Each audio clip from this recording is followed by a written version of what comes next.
Welcome to Room to Bloom.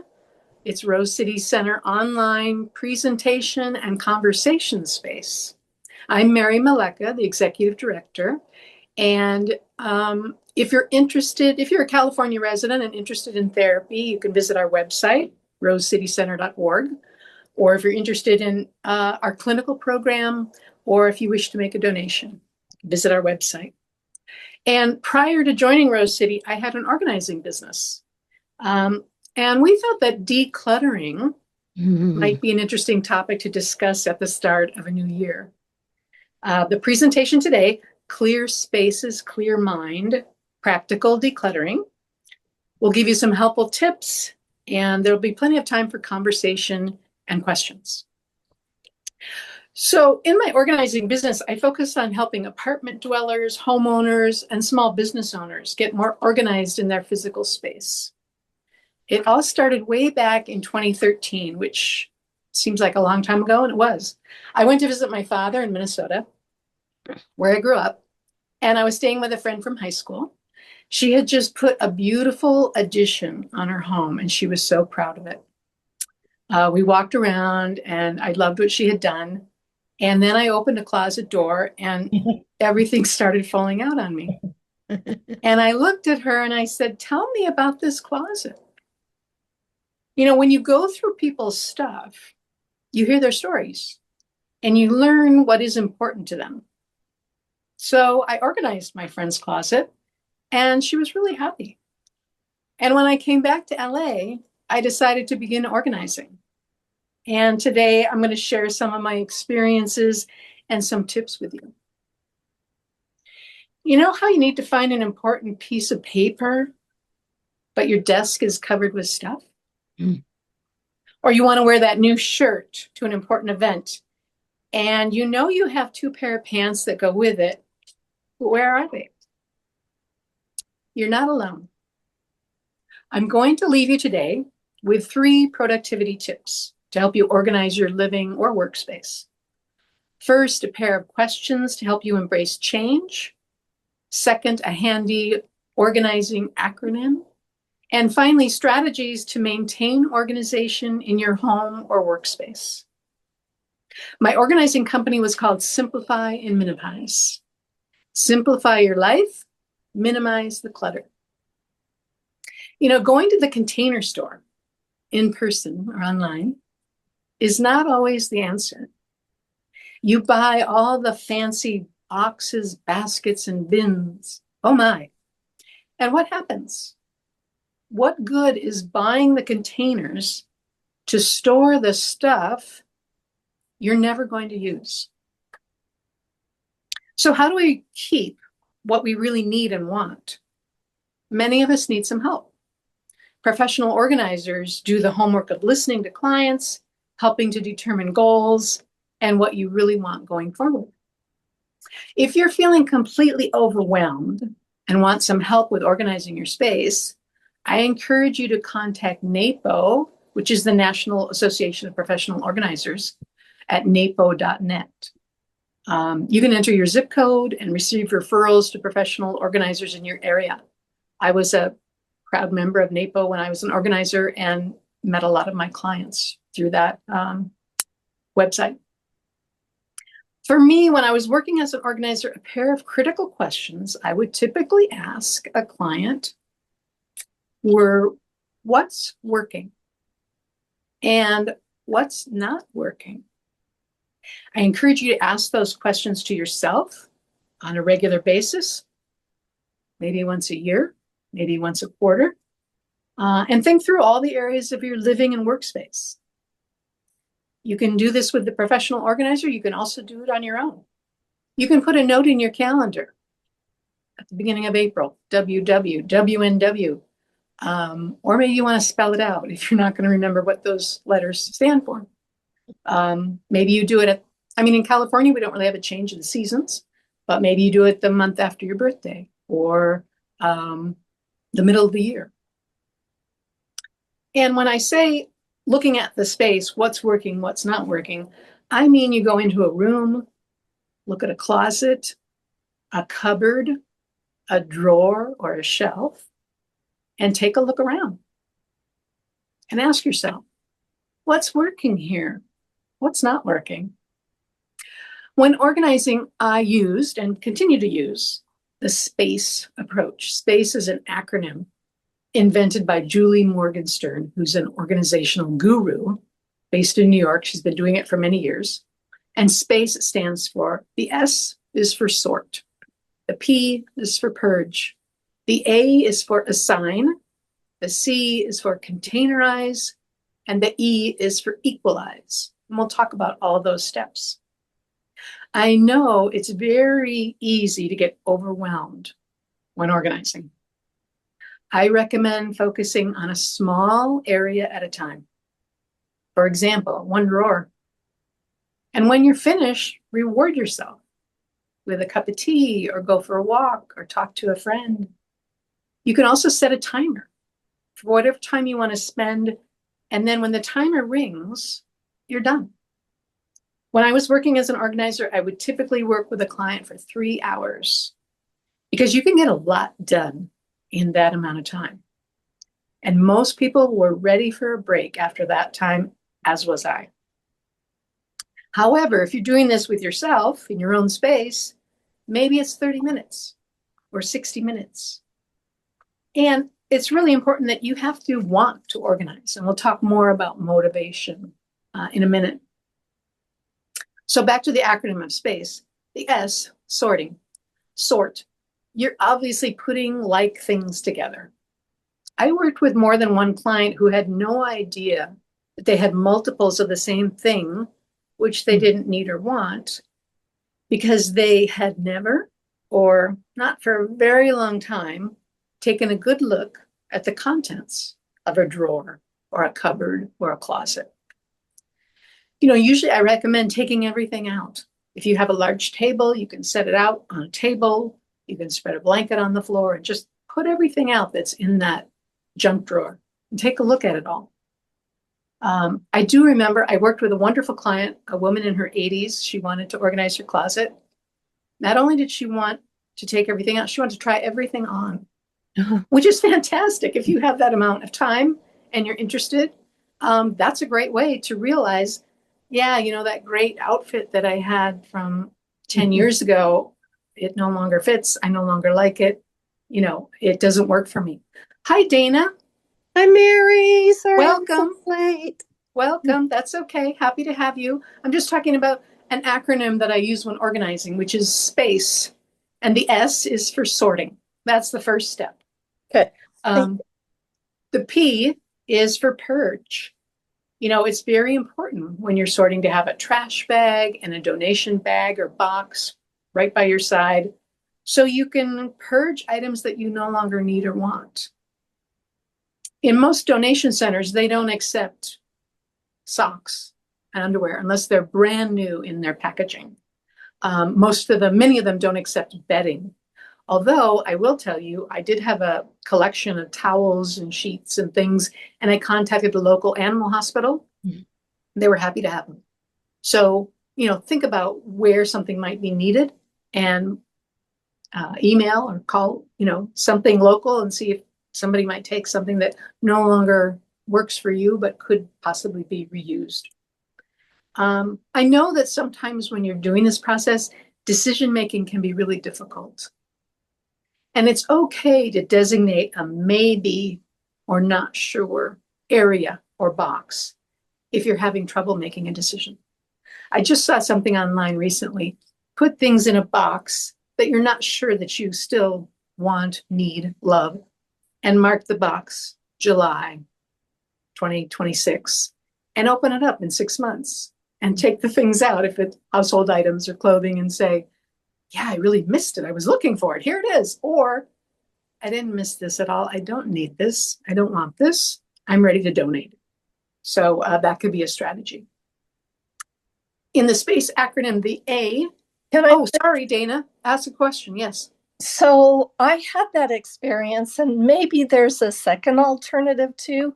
I moved and we put our stuff in storage and we opened every box except for the last 3 boxes. And they sat there for 9 months. And I thought, you should not open those boxes because I couldn't think of anything I needed. Mm-hmm. But I didn't follow my intuition, and I opened the boxes and I went, oh, this is nice. I didn't need any of that stuff.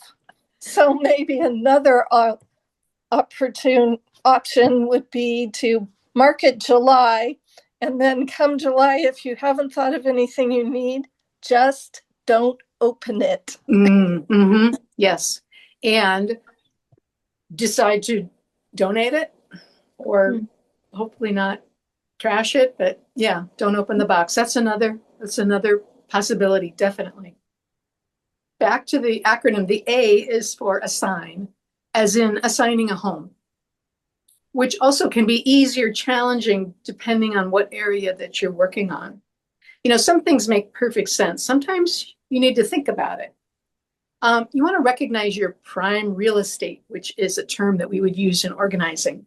For example, the easiest to reach cupboard or drawer or shelf, and whatever's at eye level. Think about what's at your eye level. I was working with a client and she had an assortment of supplements that she took every day, and they were sitting on her kitchen counter, and she hated having them there. And we talked about that, and we decided they can go in a cupboard, in a cabinet, right next to the refrigerator where she got her water bottle to take the supplements, and right next to her tea bags that she would take a tea bag out every morning. So she would see them. She would put them in a box, take them out. They don't have to necessarily be on the kitchen cupboard to help you remember. If you have a daily routine that makes sense to you and is very obvious to you. And I also want to say when cupboards are very deep, which is true sometimes in older homes, you want to keep items that you don't use frequently in the back. There's also tiered shelving that you can buy. It looks like little stair steps. I've seen people do that with spices. And that way you can see items in the back because they're up higher. And it's also important, you want to assign one home for a particular item. I remember working with a client and he had so many rolls of paper towels. He had no idea they were in the back of the cupboards, in the kitchen, in the bathroom, in the hallway. And he would go out and buy more because he couldn't see them and he didn't know they were back there. I also remember working with a young couple who were moving into a new home, and the kitchen cupboards were so shallow, it was challenging to find the best storage for their dinner plates. Mm-hmm. And that's true of new builds now. I think they think everybody eats out and they don't really need, lots of kitchen storage. So you really have to think about the dimensions, obviously, when you're organizing. So back to the acronym, the C is for containerize. So once you've established the items you really want to keep and where you want to keep them, you think about containers that will help keep things in place. And you can spend a whole lot of money and go to the container store where they have a container for almost everything you can think of. And sometimes it can be inspiring to kind of look at what they have. But you can also find boxes, gift boxes or gift tins that you receive for the holidays or your birthday, shoe boxes, small Amazon boxes. You don't have to go out and buy boxes to organize things. And then finally, in the SPACE acronym, the E is for equalize. And that just means ongoing monitoring. Oh. How do we maintain an organized home, office, or apartment or home? There are a lot of strategies to consider. For example, assigning a regular day each week for certain priorities. Laundry Monday or Financial Friday. Many of us aren't paying bills the old-fashioned way, writing out checks. It's all online, but maybe it makes sense to check your online banking once a week on Fridays or, whatever day you determine, just to kind of see that it all makes sense. And we haven't had these strange charges that we don't know about. It also helps to assign a specific time each day for specific tasks. For example, responding to emails or deleting emails or unsubscribing from emails, which we're all inundated with. You can put it in your calendar, 10 a.m. on Friday or 2 p.m. on Sunday. That's just, I'm going to spend a half hour, an hour. That way, maybe things don't pile up. Some other things you can do, and we talked about, keeping essential items at arm's reach, things that you use every day, your kitchen items that you use every day, or your toiletry items that you use every day. Keep them somewhere that, makes perfect sense. And establishing routines or any systems that make sense to you. I used to say for paperwork, now it's all emails and texts, and such as returning phone calls or using the computer, office communication or meetings. Many people now have started to include the message, I'm driving, I'm not texting right now, or they're silencing their phones at night. Many therapists have on their signature block, I will respond to you in 24 hours or 48 hours. And, you're just kind of taking charge, taking control of your time by realizing that you don't have to get back to somebody immediately. And it can also be helpful to think about furniture placement in your office, home office or workplace, and also at home. Is it the most productive for you? I think when I think about therapists, they always think about their patient or client, and they want them to have the best experience possible. But they also need to think of themselves and what works best for them as well. If you pay attention to what's not working, the SPACE acronym, and maintaining organization in your space, for work, your clients will benefit and you'll profit from the success of your work. And you'll remember and feel rewarded by what brought you to want to have your practice in the first place. And at home, you'll take more joy from your living space and enjoy spending time at home. You should walk into a room and feel good. Feel like this is where I want to be. This is comforting. This room, living room, bedroom, kitchen, it makes sense to me. I like to be here. I like to spend time here. We're holding on to stuff, many of us, for years and years. I remember saying to a client, tell me about this stone dolphin paperweight. That's not what it was. I'm just making that up. But sometimes a client couldn't remember who gave it to them or where it was from. And so I would ask them, do you really need to hold on to this? Does it need to continue to take up your space? Can you picture moving this to your next home or apartment? Those are questions you can ask yourself too when you come across something and think to yourself, I'm not sure, I'm holding on to this. Many of you will remember Marie Kondo, who was quite active in organizing for a number of years. Her tagline was, what sparks joy for you? She had a very popular book. The title was Life-Changing Magic of Tidying Up. She still is in the organizing business, but she's taken a much lower profile since she had children. And I think that's very interesting and revealing. And I also want to say, if anybody here is working with people who lost everything they own in the fires, obviously therapists are very compassionate, caring people. And, perhaps we all know of someone who's lost everything. And we understand that all those objects, items carry memories. And it's been a very challenging time for many, many people who I know who are dealing with that loss.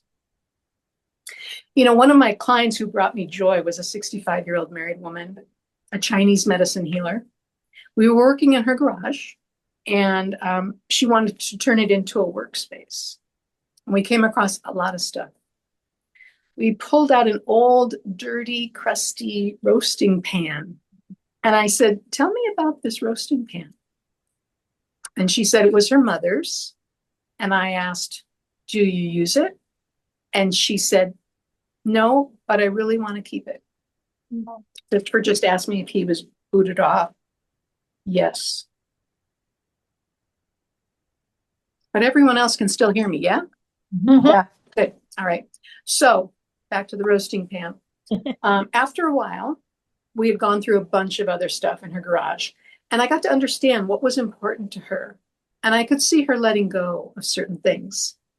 So I asked her again, how do you feel about the roasting pan now? And she looked at me and said, I don't need this. We talked about it, and she realized she wasn't really honoring her mom's memory by keeping her roasting pan on a shelf in the garage. It's not the stuff, it's the memory we want to hold on to. With some clients, I would say, take a picture of it.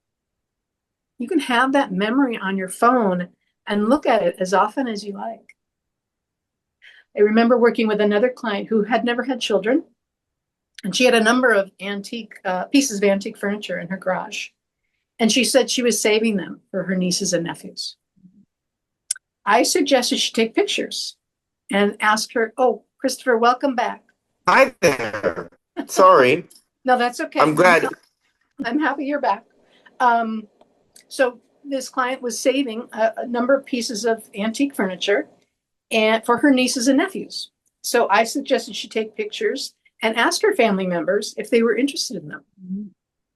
So the next week, I came back to her house to work with her, and she told me that none of them wanted any of the furniture or the china or the silver. So I encourage you, if you have keepsakes that you would like to or plan to pass on to family members or friends, ask them. Ask them now. Send them a picture and say, is this something you'd like someday? Mm-hmm. It makes sense to check in first with someone. Working as an organizer was sometimes very profound. I had a client and a close friend whose partner of 30 years died suddenly and unexpectedly. He was in his early 50s, a runner, training for the LA Marathon. They were both close friends of mine.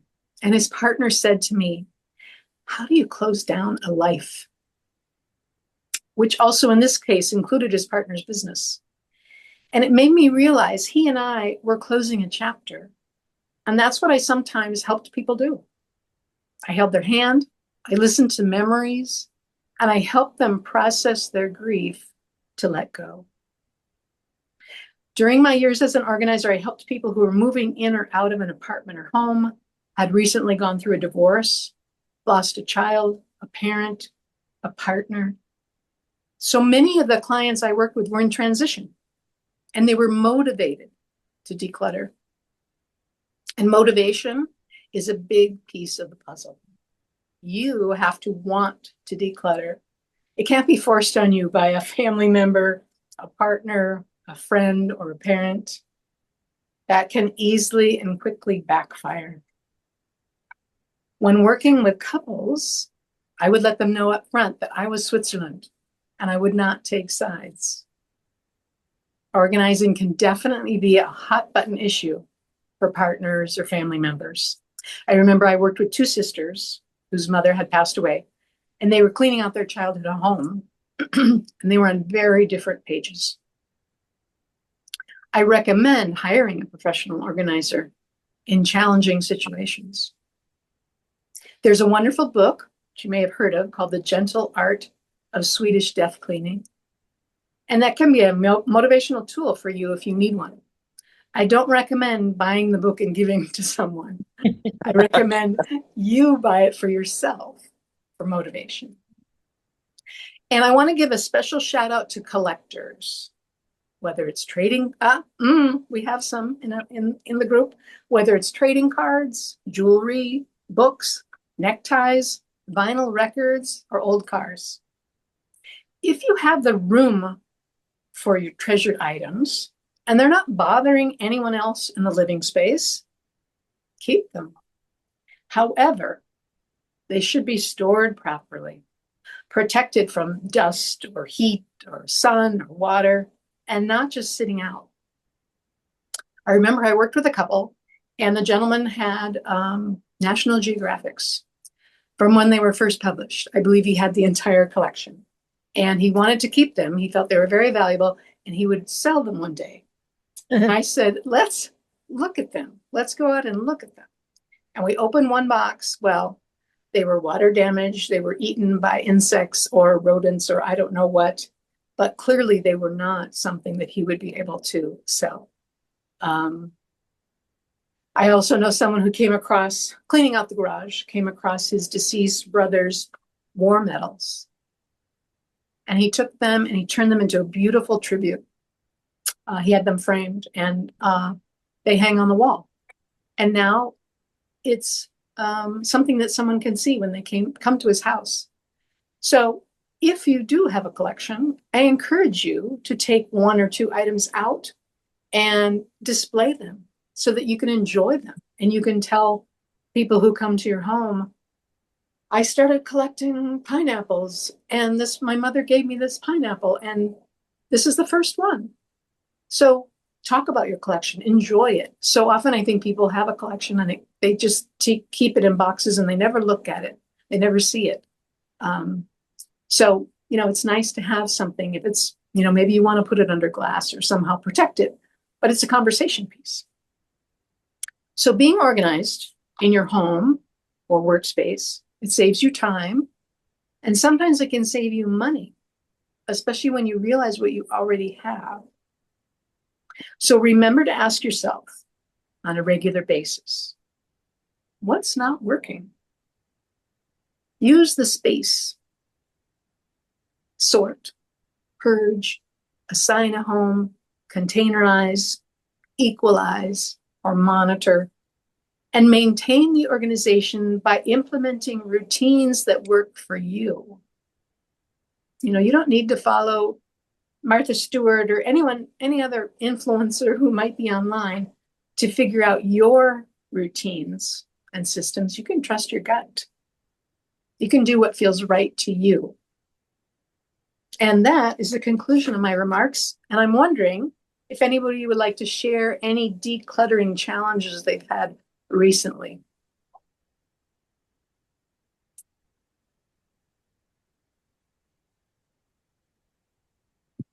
Well, go You go, ahead. Dana. I'm facing a decluttering. We're selling we just sold my mom's house, which I've been living in for 5 years. And I'm moving my stuff out.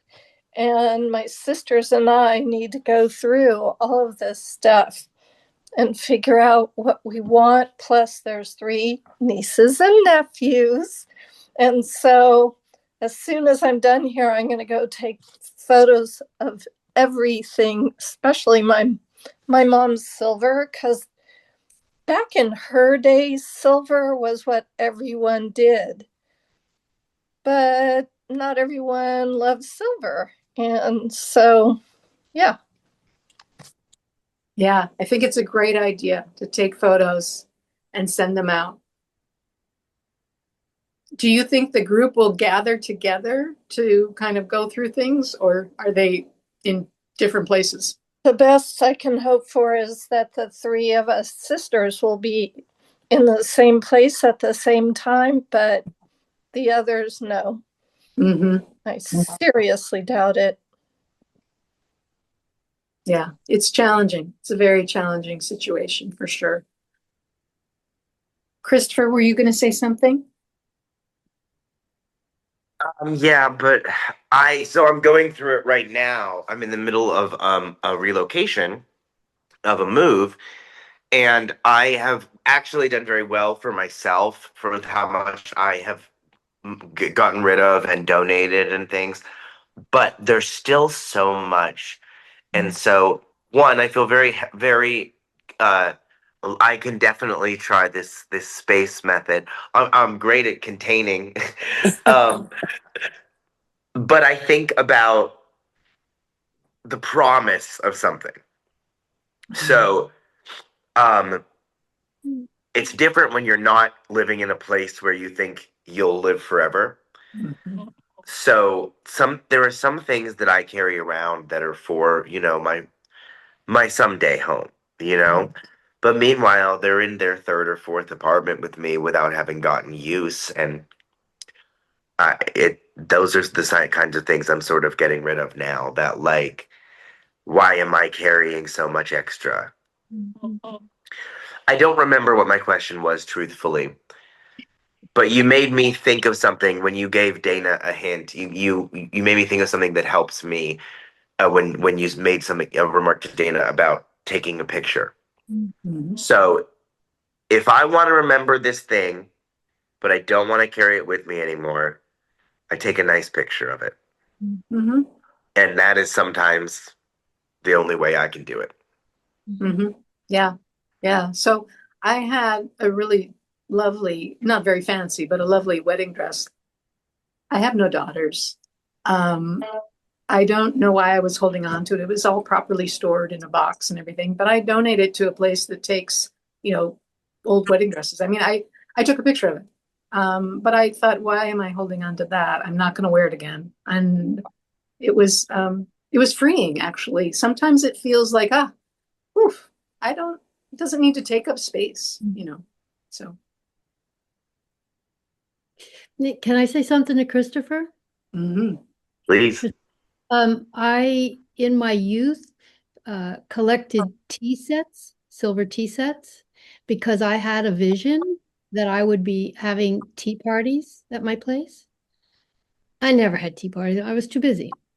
But what I realized was it was the idea of what a tea party life would mean. And then eventually I realized that I've created a completely different life than the tea party life. So maybe the things that you're carrying around were a dream for a different Christopher. Maybe. I don't know, but I don't have my tea sets anymore. They're gone. Did you donate them? And when, if so, when did you do that? I donated them to other women that Mhm. I thought might use them. And I don't know what they've done with them. Probably they're sitting or they've donated them. But one in particular I know does drink tea and likes the ritual of it. Mhm. The rest I just donated it wherever I thought someone might want it. Mhm. But I would love, I'm just thinking the whole thing about no daughters and taking pictures because I have charm bracelets, gold and silver charm bracelets. And I keep being tempted to just have them melted down, Mhm. versus like, who's going to want my charms?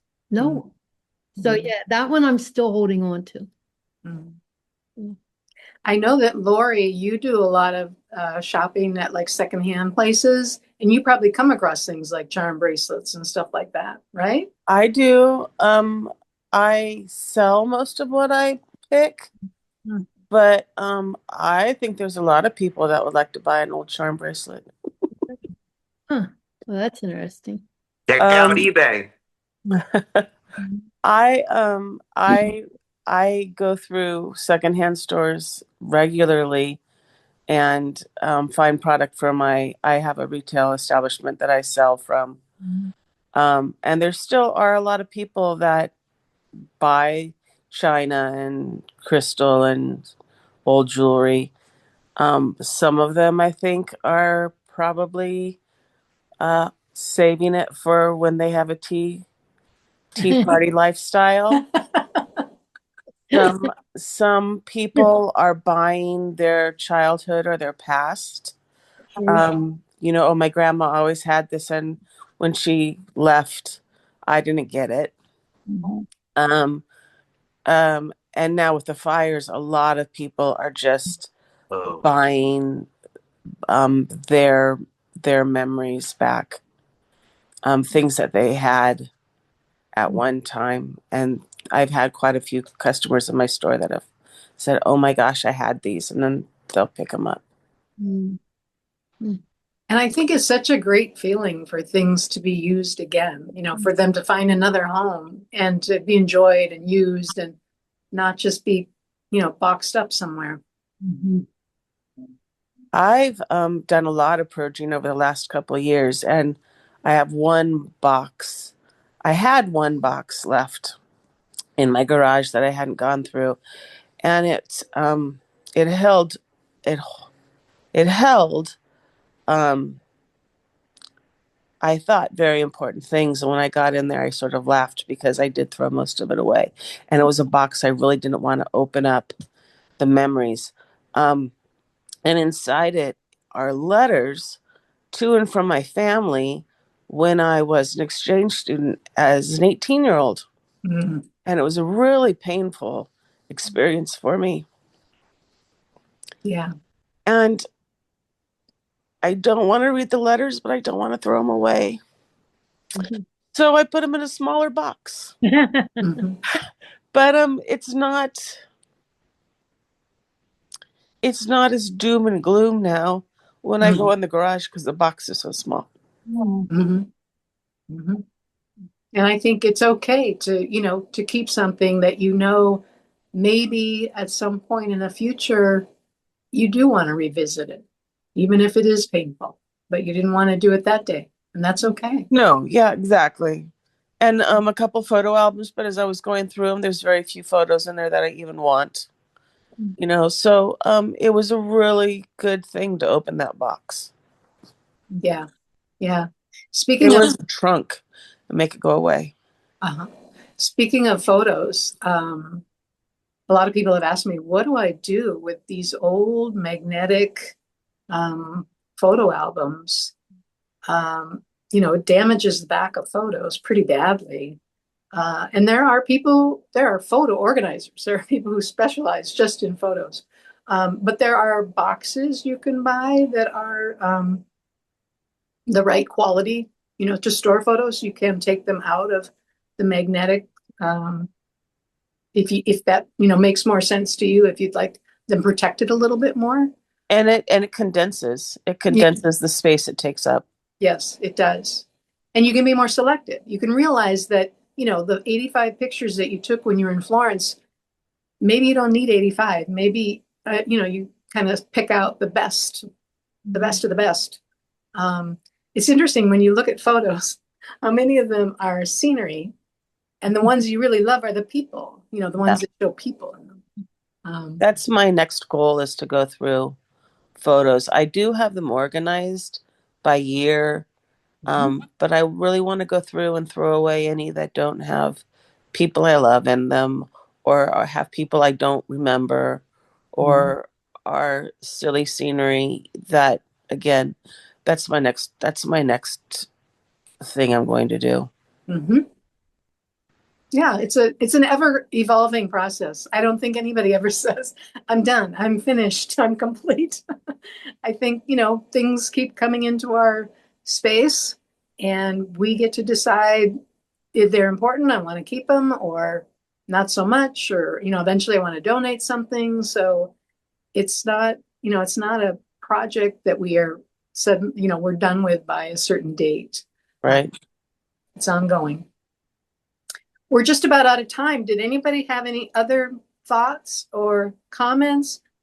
Was this helpful for you, or is there anything I didn't touch on that you wanted to have a bit of discussion about?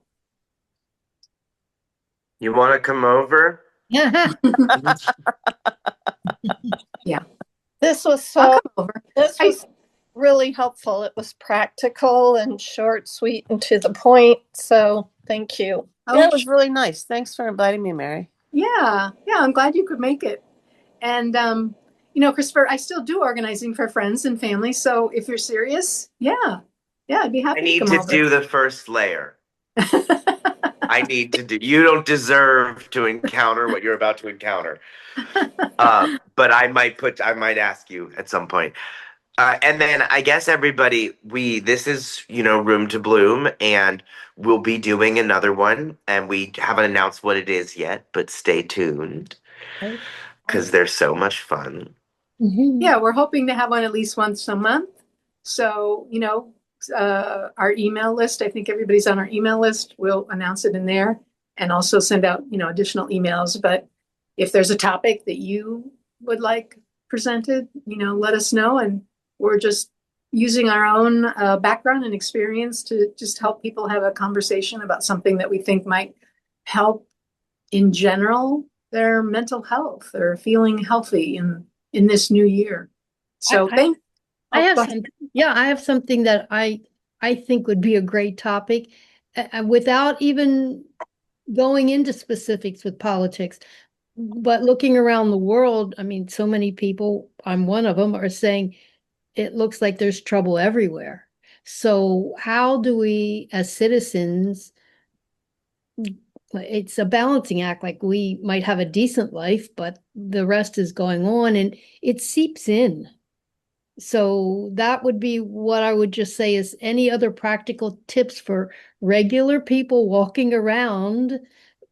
It doesn't have to be therapy. It's just, what are some good tips to maybe ignore, maybe, I don't know, put a new layer on? Manage the stress. Yes, thank you. Manage the stress. That's perfect. That's probably, yeah, there's the topic right there. Manage the stress of today's world. Yeah. Good. Yeah. Yeah. Very good. How are we going to find someone who knows the answer? You can have a series. Yes, an ongoing discussion. It A could monthly be a, meetup, maybe. it could be a panel Yeah. of several people. Yeah. Yeah. We have some really wonderful therapists at Rose City, and our wonderful board members, including Dana. Lots of experience, and we'll definitely put that in the hopper and stay tuned. I think that would be a great one. And I want to thank everybody for joining us today.